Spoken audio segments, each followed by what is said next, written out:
Hello, hello. Thank you for watching another episode of Cooking with Gravy with Jason Graves. Today's recipe, we're going to make cauliflower crust pizza. Now, today's recipe is going to have plenty of pizza, plenty of cheese, and plenty of delicious cauliflower. Now, today's recipe is going to be a little more of a low-carb option, but today's recipe is going to taste great. The reason why it's going to taste great is because my dad always said it's because it's made with love. Copy of the recipe will be in the description section of the video below, and let's let the games begin.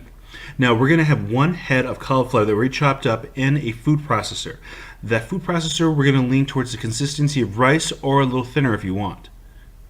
Now after you're done getting the consistency that you're looking for in the food processor, I recommend to boil this for around, let's say, 5 to 6 minutes. Trying not to overboil this or oversteam this. The main reason is because we don't want to destroy it. Now, fun fact of the day, cauliflower has certain chemicals in there that help aid and fight certain forms of cancer. Now, to take the water out of it, I put 2 coffee filters one on top, one on the bottom, and I wrap this up in a towel and I squeeze all the liquid out of it. Now, just squeeze as much as you can. Naturally, do it after you're done boiling, when it's cooled down. Now, we're going to after we take as much liquid as we can out of there, we're going to add 2 eggs, and pretty much all the seasoning that we're going to be adding in there is going to be 1 teaspoon. If you want to make it a little stronger, you definitely can. Now we have some black pepper, we have some garlic powder, we have some Italian seasoning,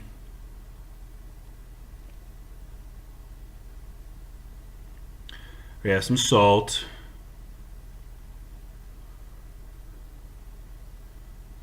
and for a little bit of an extra kick, some cayenne and some paprika. I throw a little extra in there because I like my food to be a little stronger. I don't like it as bland.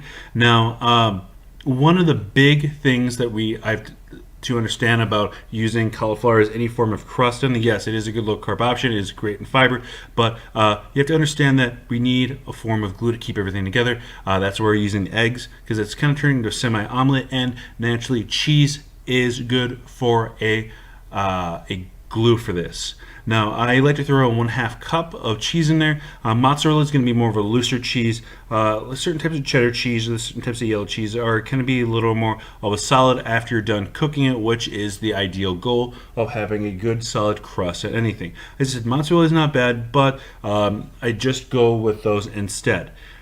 Now after everything's all put in there, mix it well.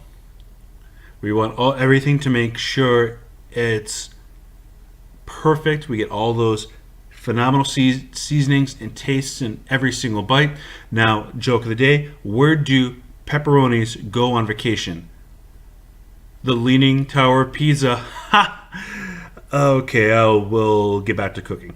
Now, the pizza, we're going to put on a pizza pan, naturally, or whatever type of cooking device you want.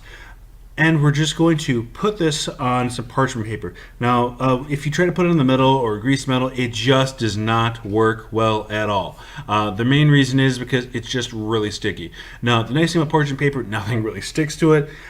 So when you do put this on there to make your pizza, try not to make it too thick, because we're not going for a thick crust. Thick crust does not usually end well with this, but if it's too thin, it just we get a similar result. It just didn't go well. I like to go with a good medium.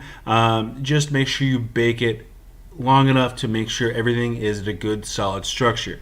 Now, every single item that is ever baked, I recommend, everyone's ovens are a little bit different. So you might need 16 minutes, you might need 20 minutes, so I usually 16, 20. I've seen some people do this at 22 minutes.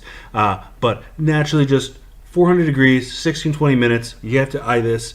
Make sure it's at least golden brown or a good, decent, stronger structure. Then you could have it by the slice. Or, worst case scenario, if it's not as smooth, you just use a fork and knife to eat it, but most of the time, it's just fine. Now, after we're done baking it, and we get the consistency that we're looking for, you just add your regular pizza toppings on there. Now, some people like to use red sauce. Some people like to use Alfredo. A friend of mine recommended barbecue sauce to go along with certain steak and spinach pizzas. It was actually very good and overly recommend it. We're just using this one red sauce that has extra meat in there because we kind of like our meat in our area. Nothing wrong with going vegetarian or not, but it's just what we wanted for the evening. Now add as much as you need and call it a day from that end. Next, move on to your other ingredients. We have a fun fact of the day. In 2013, around everyone in the United States in total can eat around 350 slices of pizza a second. And some of them will do at least eating it 40% of the time in a week. Me, I prefer to eat it every single day of the week, but that's just me. And a little joke of the day, what did the pepperoni say to the cook? You want a pizza me? Okay, we'll stop. All right, but after you put your cheeses on there and your other ingredients, one of the things I highly recommend is look up a good olive relish recipe. Throw some onions on there. My dad turned me on this olive relish recipe, and it is phenomenal. We're gonna make that down the road. I just like olive relish now. It is great. Now, if you buy some of these smaller packets, like at the dollar store, they actually run a cup per packet of pepperoni, which you can't go wrong. Now, after you bake this around 40 degrees, again, about 13-14 minutes, or until at least golden brown on top, you have a delicious pizza. Phenomenal, great, highly recommended. Everyone loves it. Now, I hope you do enjoy this recipe. Thank you very much for watching. Please leave a like and subscribe. Thank you. Have a great day. Bye.